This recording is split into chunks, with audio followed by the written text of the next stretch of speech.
इस दुनिया में अगर इश्क ना हो तो दुनिया की बहुत सी चीजें अधूरी रह जाएंगी।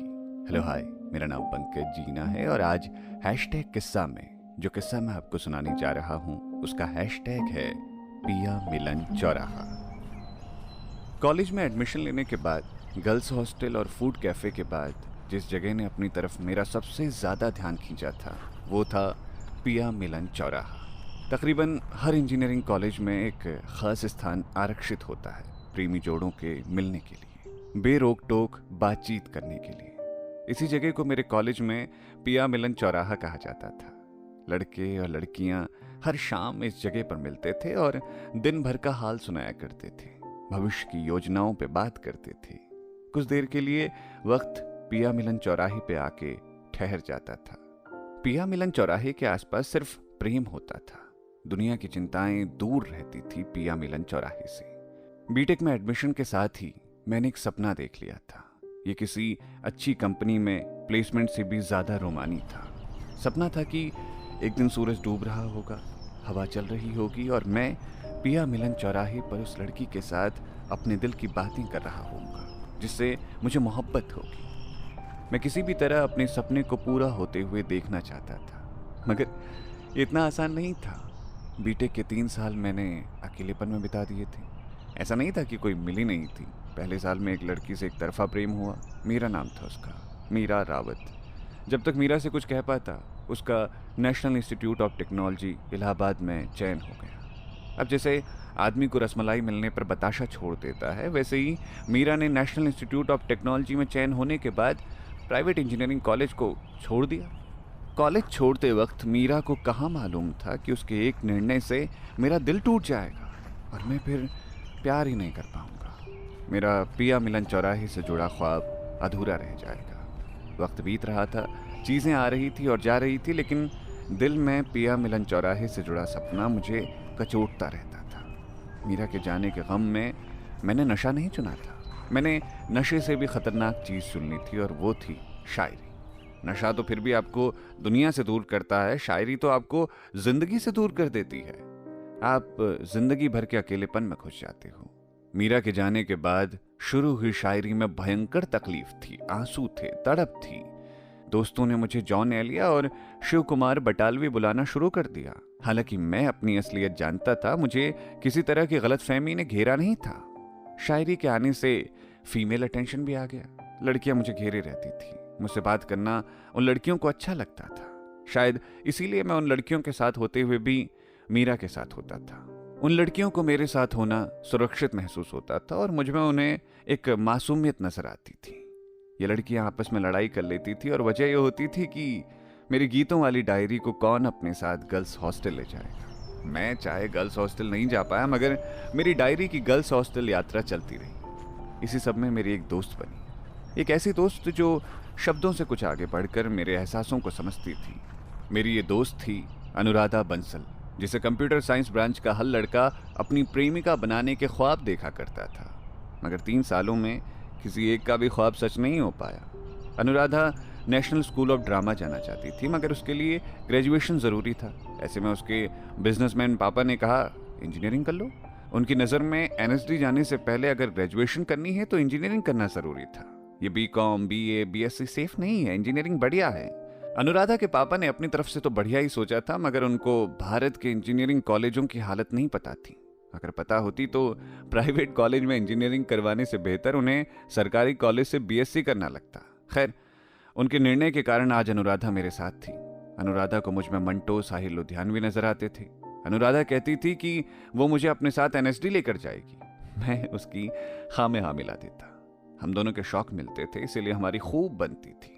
जब बाकी लड़के टेक्स्ट बुक में घुसकर रट्टा मार रहे होते थे, मैं और अनुराधा रुड़की की तंग गलियों में हिंदी साहित्य के उपन्यास खोज रहे होते थे। ऐसे ही एक दोपहर अनुराधा मुझसे मिलने कॉलेज के गेट पर पहुंची। हम दोनों धर्मवीर भारती की किताब गुनाहों का देवता और शरद चंद्र की किताब परिणीता खरीदने बाजार जाने वाले थे। कॉलेज गेट पर ऑटो रिक्शा खड़े थे और सवारी को आवाज़ लगाकर बुला रहे थे। हम दोनों एक खाली ऑटो की तरफ बढ़ ही रहे थे कि किसी लड़की ने अनुराधा को आवाज़ लगाते हुए कहा, अनु, इस ऑटो में आ जाओ तुम दोनों। 10 मिनट से ये ऑटो 2 सवारियों की तलाश में रुका है, तुम्हारे आने से ही चले गए। अनुराधा लड़की की आवाज की तरफ बढ़ी और उसके साथ मैं भी उस ऑटो में बैठ गया। ऑटो चलने पर अनुराधा उस लड़की से बात करने लगी और मैं एकटक उस लड़की को देखने लगा। कॉलेज से रुड़की मार्केट तक का रास्ता मैंने उस लड़की को एकटक देखते हुए बिता दिया था। वो लड़की नहीं थी, जादू थी मेरे लिए, जीता जागता जादू। मीरा के बाद पहली बार किसी लड़की ने मुझे अपनी तरफ खींचा था। इसका कारण भी मीरा ही थी। वो लड़की देखने में बिल्कुल मीरा जैसी थी। मुझे एक बार को धोखा हुआ कि कहीं ये मीरा तो नहीं है, मगर ये मीरा नहीं हो सकती थी। ऑटो रुड़की मार्केट में पहुंच गया था। ऑटो से उतर के वो लड़की सहारनपुर जाने वाली बस में चढ़ गई थी। मैं और अनुराधा रुड़की मार्केट में किताबें ढूंढने निकल पड़े थे। अनुराधा दुकान में किताबें ढूंढ रही थी और मैं उस लड़की के बारे में सोच रहा था। मैंने अचानक अनुराधा से कहा, वो लड़की कौन थी जिससे तुम ऑटो में बात कर रही थी? अनुराधा ने किताबों के ढेर को एक तरफ रखते हुए कहा, अरे वो यामिनी मैडम थी, फाइनल ईयर में है। उन्हें भी थिएटर का शौक है। मैं उनसे कॉलेज में हुए एक ड्रामे के दौरान मिली थी। बहुत अच्छी हैं यार वो। मैंने बिना सोचे समझे अनुराधा से कहा, मुझे उनसे मिलवा दो यार एक बार प्लीज़, बस एक बार उनसे मिलना चाहता हूँ। मेरी ऐसी बेताबी देखकर अनुराधा हैरान थी। उसने किताब ढूंढने का काम रोक दिया। उसने मेरी आंखों में देखते हुए कहा, मनीष क्या हुआ, सब ठीक है ना? अनुराधा के सवाल के जवाब में मैं उसे गले लगाकर फूट फूट कर रोना चाहता था। मैं उसे बताना चाहता था कि 2 साल पहले मुझ में कुछ टूट गया था जो यामिनी को देखकर जुड़ रहा था। मैंने खुद को संभालते हुए अनुराधा से कहा, मैं तुमसे अभी कुछ नहीं कह सकता, बस यामिनी से मिलवा दो। अनुराधा मेरे मन को समझती थी, इसीलिए उसने ज़्यादा कुछ नहीं पूछा और कहा, वो 2 दिन बाद कॉलेज आएंगी, उनके घर में एक शादी है, आती हैं तो मैं तुमसे मिलवाती हूँ। अब मेरे जीवन में 2 दिन का इंतजार था, इंतजार जो 2 जन्मों के इंतजार जैसा लग रहा था। 2 दिन बाद यामिनी से मिलने के ख्याल से ही मैं उत्साहित था। 2 दिन बाद सवेरे सवेरे अनुराधा का कॉल आया। उसने बताया कि यामिनी कॉलेज पहुंच चुकी है और मुझसे मिलने के लिए शाम को 5 बजे फूड कैफे में आ जाएगी। जब मैंने अनुराधा से पूछा कि उसने यामिनी को मुझसे मिलने के लिए तैयार कैसे किया, तो अनुराधा बोली, मैंने कुछ नहीं किया, बस तुम्हारे फेसबुक पर लिखे प्रेम पत्र उन्हें भेज दिए। उनका खुद से मन हो गया प्रेम पत्रों के रचनाकार से मिलने का। मैं खुश था और नर्वस भी। शाम के 5 बजे मैं कॉलेज के फूड कैफे में था। यामिनी 5:05 पर मेरे सामने थी। मैं यामिनी को देखकर अपनी जगह से उठा तो वो मेरे पास आई और बोली, तो तुम हो इतने सुंदर प्रेम पत्र लिखने वाले इंसान। ये कहकर यामिनी हंसने लगी। मैं उसकी हंसी को देखने लगा। उसने मुझे बैठने को कहा और ये सब एक जादू जैसा था। मैं और यामिनी कैफे में बैठे हुए कॉफ़ी पी रहे थे। वो मुझसे सीनियर थी, इसीलिए फ्रैंक थी। वो मुझसे टैगोर, कमलेश्वर, मोहन राकेश, शमशेर, काफका के बारे में बातें कर रही थी। मैं उसके होठों को देख रहा था। मैं चाहता था कि ये होठ खामोश हो जाएं तो मैं बताऊं कि तुम मेरे लिए कितनी खास हो।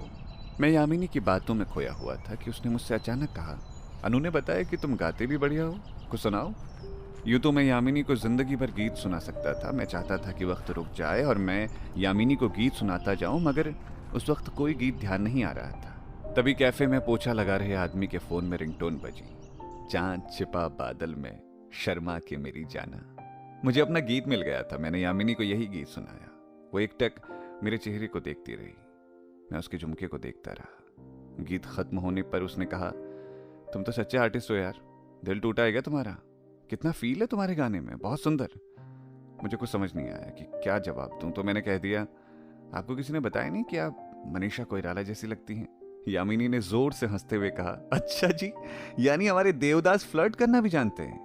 ये सुनकर मैं शर्म से लाल हो गया। ये लाली यामिनी की आंखों से नहीं छिप सकी थी। लड़कियां एक नज़र में समझ जाती हैं कि किन आंखों में उनके लिए प्रेम है। यामिनी ने मेरा हाथ पकड़ा और कैफे से बाहर आ गई। फिर बोली, क्या नज़ारा है ना, सूरज डूब रहा है, हवा चल रही है, चलो पिया मिलन चौराहे पर कुछ देर चलते हैं, फिर मेरे हॉस्टल में जाने का समय हो जाएगा। मैं और यामिनी कैफ़े से पीएमसी की तरफ बढ़ रहे थे। कदम दर कदम अपने सपने की तरफ कैसे बढ़ा जाता है, मैं उस क्षण देख रहा था। पिया मिलन चौराहे पर पहुंचकर सब शांत हो गया था। उस दिन मेरे लिए वक्त रुक गया था। पिया मिलन चौराहे से जुड़ा मेरा ख्वाब सच हो गया था। एक दिन के लिए सही, मैंने अपने सपने को जी तो लिया था। हम दोनों ने कुछ बातें की, फिर कुछ देर एक दूसरे को मुस्कुरा कर देखते रहे और फिर यामिनी चली गई। यामिनी के जाने के बाद मैंने अनुराधा को कॉल किया, उसे शुक्रिया कहा। मेरे शुक्रिया में एक खुशी, एक उम्मीद थी। अनुराधा मेरे मन को जानती थी। उसने धीमी आवाज में कहा, मैं तुम्हारे मन को जानती हूँ मनीष, लेकिन ये जानना तुम्हारे लिए ज़रूरी है कि यामिनी मैम 1 महीने बाद कॉलेज से पास आउट हो जाएंगी। उनका बॉयफ्रेंड है इंडियन नेवी में, जिससे उनकी शादी होने वाली है। मैं नहीं चाहती कि तुम उनके और अपने लिए चीज़ें मुश्किल करो। अनुराधा बोल रही थी, मगर मैं कुछ सुन नहीं रहा था। मैंने अनुराधा से खुशी के साथ कहा, मेरा सपना पूरा हो गया अनु, मुझे कोई फिक्र नहीं, कोई अफसोस नहीं। उसके बाद मैं कभी यामिनी से नहीं मिला। हालांकि यामिनी ने मुझसे कई बार मिलने की इच्छा जताई, मगर मैंने मना कर दिया। मैं उसके लिए चीज़ें कठिन नहीं बनाना चाहता था और अपने लिए मैं प्रिया मिलन चौराहे से जुड़ी सुंदर यादें सजा चुका था। मैं उनमें भी बदलाव नहीं करना चाहता था। जिस दिन अपनी आखिरी परीक्षा देकर यामिनी कॉलेज से घर जा रही थी, मैं उसे छिपकर दूर से ही कॉलेज गेट तक छोड़ने गया।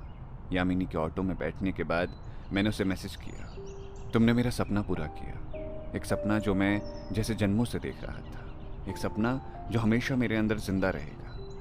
तुम खुश रहो हमेशा। इस तरह यामिनी चली गई। साल भर बाद हम भी चले गए कॉलेज से। अनुराधा का एनएसडी में नहीं हुआ, मगर उसने मुंबई जाकर पृथ्वी थिएटर में नाटक करने वाले कुछ ग्रुप्स ज्वाइन कर लिए। वो अपने सपनों को जीने लगी। मैं उसके साथ नहीं जा सका। मैं अपने शहर में रहकर बीती हुई यादों में से एक कहानी आपको सुना रहा हूं। आपको पसंद आई ना ये कहानी? तो ये था आज का हैशटैग किस्सा, जिसे लिखा था मनीष पांडे ने। मनीष इंटरनेट पर आशिक जी नाम से एक पेज चलाते हैं। आप चाहें तो इंटरनेट पर उनकी कहानियों को तलाश कर सकते हैं। सुनते रहिए रेडियो सिटी। मेरा नाम है पंकज जीना।